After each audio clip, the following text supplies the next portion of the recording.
Sometimes in politics, something or someone we think we know can reinvent, can become something brand new. Hello, how you doing? Look beyond the old pinstripe suit, the obligatory pint in hand, because behind the trappings of the familiar, there is something stirring in British politics, something we've never seen before. This is the story of an old face fronting a new party with a fresh language and a radical message. They've got another thing coming. This country needs the Brexit Party, and the Brexit Party needs you. Thank you. Please welcome to the stage. An assault on everything we've known in British political life and how its custodians have allowed him to do it.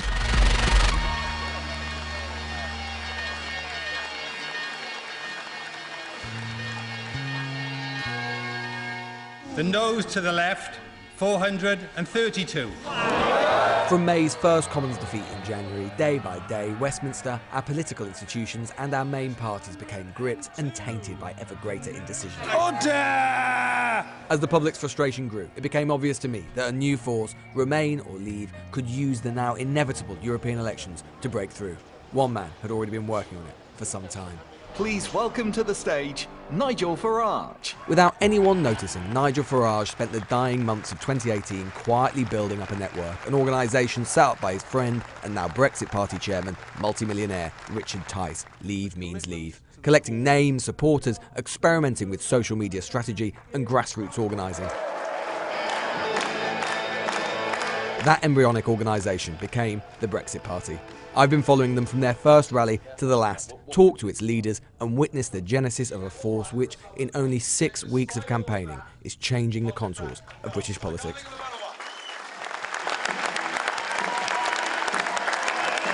When I arrived in Birmingham, I was struck most by the comparison to the amateurish Leave Means Leave. This was an organisation much changed. The branding, the logo, the professionalism of it all had transformed. And that's before we even reach the message itself. I'm back. No mention of immigration, none of the familiar tropes of health and safety or bendy bananas. Instead, again and again, like a laser beam, that this country, this once great country, has been shamed by those who govern us. That treaty that Mrs May wants to get signed through the House of Commons is such a shameful document. It could only ever have been signed by somebody who had been defeated in war. It is a travesty.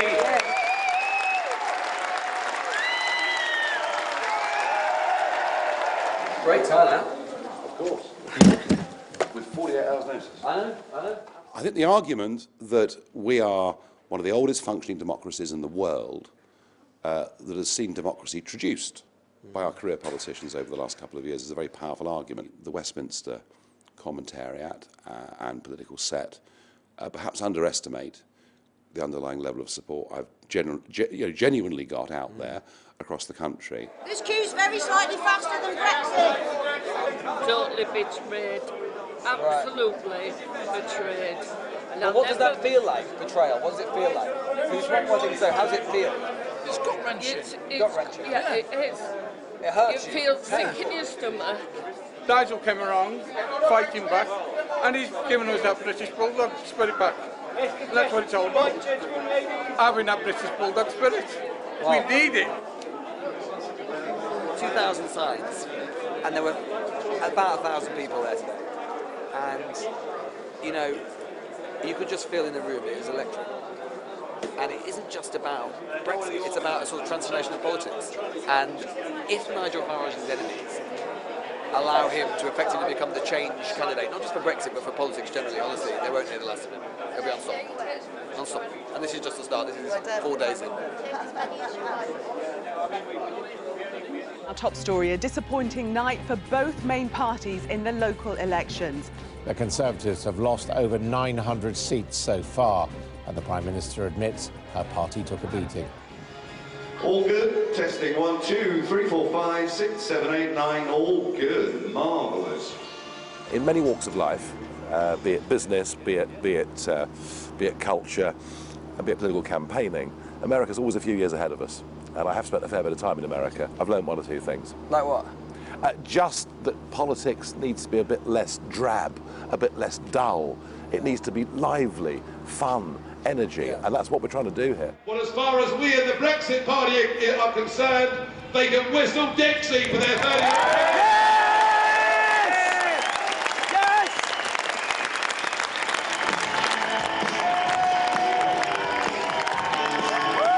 This is like the weird thing now, is that you've got people like Anne Widdecombe, huge like standing ovation, applause for her now, loved by the crowd. People like Anne Widdecombe and Nigel Farage now sort of lauded as the kind of heroes of the English northern, regional, Midlands working class. That's like what politics has done in the last 10 years. That's what happens in politics. It's just really weird. It's just weird. It's a cultural turn. Those patronising nincompoops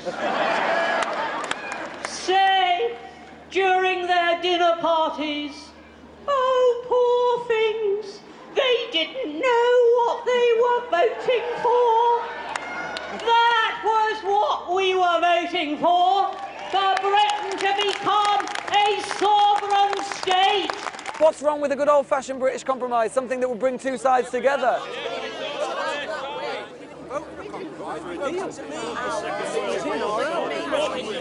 What if it could be shown, just bear with me, what if it could be shown that we would definitely lose jobs and if we came out with a hard Brexit? But what? We'd get over it. We'd get over it. So it'd be worth it anyway, whatever. Yeah? What do you think of Jeremy Corbyn? How will you feel if Theresa May and Jeremy Corbyn put a deal together in the next few weeks? The usual political stitch-up.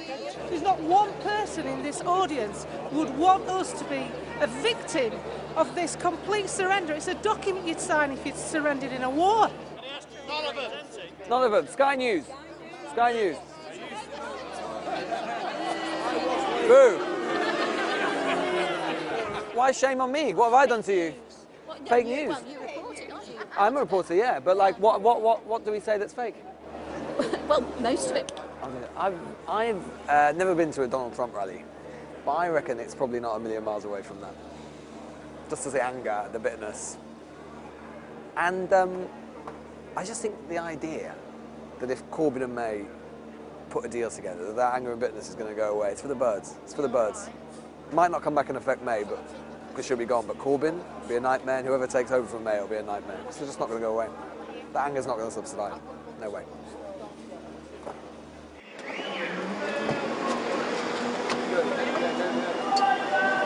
The Brexit Party, out of nowhere, has overtaken the Tories in the polls, but they think Labour voters hold Jeremy Corbyn and his party just as culpable for the paralysis in Westminster, and their vote is soft.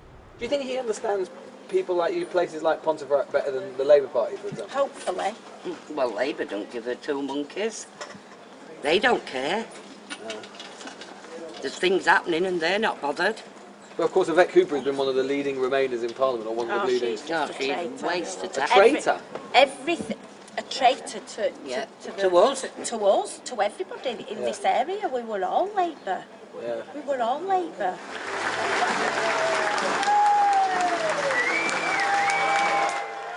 It's just a message from my mum to pass on to Nigel. What, saying what? Oh, Mr. Farage, gutted that I can't come today, but I'll be voting for you 100%. Wishing you every success. Kiss, kiss. Pass on to Nigel, Is the kiss please. Kiss for you or for Nigel? No, that's for Nigel. Right. She has quoted there, pass on to pass Nigel. And I also told my brother today that Nigel Farage would say, "What time? I love that guy." Because they both love him. Oh yes, massive fans. Let's not be afraid of our flag. Let's not be afraid of our identity. Let's be proud. In this campaign, Farage has set the terms. He has equated himself and his cause with country. His vision is to believe in Brexit is to believe in Britain. And so the purer the Brexit, the purer your love of Britain. That we are as powerful, if not more powerful in the EU. And if that's your view, then any compromise with them is, by definition, betrayal. Who do you think holds the cards? It is almost a dictatorship. We hold the cards. We hold the cards. The EU doesn't, even though they've got a $15 trillion economy and we've got a $2 trillion economy. We'll beat Germany twice. We'll beat them again. So, end of the day, another 650 people on top of the rally they were at earlier. Farage has got rally after rally after rally right up until election day. He's putting the hard yards in. I think it's fair to say more than any other party. And I just can't believe it, really, in the sense that, as Farage says to me, he said it in there, I wouldn't say it on camera, but he said to me, he can't believe his luck. He can't believe his luck because the two main party leaders, Theresa May and Jeremy Corbyn, have just left the battlefield open for him. And they did that for 2 weeks. And as a result, that space that normally in any national election the main party leaders would fill, he's filled. And now there's probably no stopping.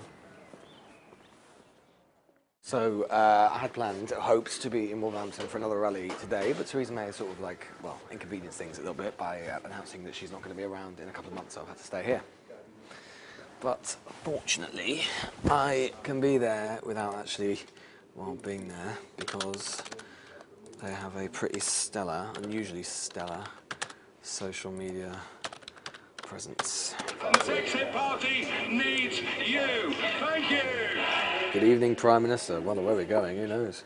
Every party rally is streamed to thousands of people on Facebook and Twitter. As the campaign has progressed, the numbers have swelled. Supporters interact and coordinate activity. I can imagine Mr. Churchill walking down the halls of Westminster with his cane and cigar smoke, coming into this room, standing for the Brexit Party, and then saying, "What are you doing to my party, the Tory party?" and whack them round their head. Britain is a nation of sleeping lions, best not to wake them up. Well, guess what? We woke up. Can we do it? Can we win? As the campaign climaxes, Farage dominates. In its closing days, he is struck with a milkshake. He is still loathed by many. Far from brushing off the incident with the milkshake, he furiously accuses Remainers of the radicalisation of politics. I think we can all agree that politics has become coarser in recent years, but I'll put it to you. Look, do you not think that maybe you are partly responsible for that coarsening? I mean, just a few things that you've said in recent past. You said that if you didn't get the sort of Brexit you want, you'd don khaki, pick up a rifle and head for the front line. That was a metaphor joke. Excuse me, said during a comedy evening. Okay, well, you described the British negotiating team as the enemy within. You've said many times in this campaign that May's deal could only have been signed by a nation defeated in war. Absolutely. You consistently invoke the language of war, of appeasement, treachery. Anyone who doesn't agree with I've never used the word treachery, betrayal. Sure, okay, betrayal. But I've been at many of your rallies, as you know. And very often when you mention people like Jeremy Corbyn or Theresa May or Anna Soubry or whoever it is, you mention their names, you get the crowd to boo. Okay, fair enough, quite panto, but fair enough. And then people shout out things like traitor. Now, you never turn around to them and say, no, excuse me, sir, madam, they're not traitors. Okay. They're citizens, they're patriots, I just disagree with them. I'm sorry. History teaches us something here. If you tell people they are superior, or their views are superior to another group of people, bad things happen. The only way that civilized democracy functions is if the loser consents to the result. And what you've had here since the referendum are some very senior public figures who do not accept the will of the people. And that has radicalized a group. I think the biggest charge against you in this campaign is that you know it's not that easy to leave. You know full well. No, wait, just let me finish the point and then respond. You know full well that we've been in this organisation for 45 years. It has permeated every aspect of our lives. We are in one single economic area with the European Union.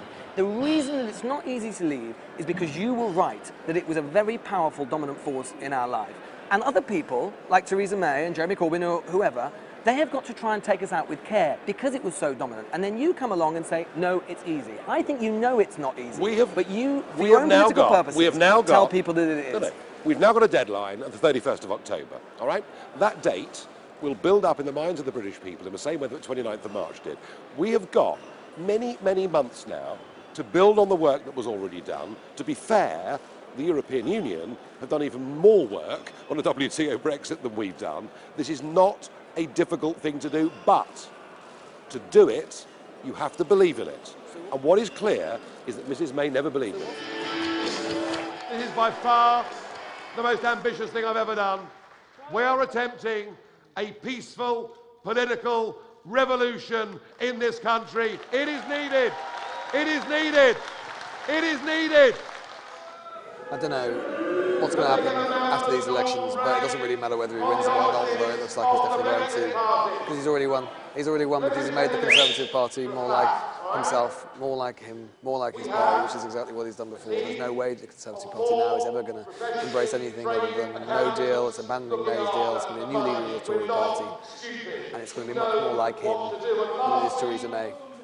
Nigel! Nigel! Nigel! Nigel! Nigel! The thing which is new about the Brexit Party isn't its Euroscepticism. Instead, it is its attitude to politics. It represents a full-on assault on every British political institution, the parties, the media, the courts, parliamentary democracy itself, a system in which people have lost trust, and without that, this party could not exist.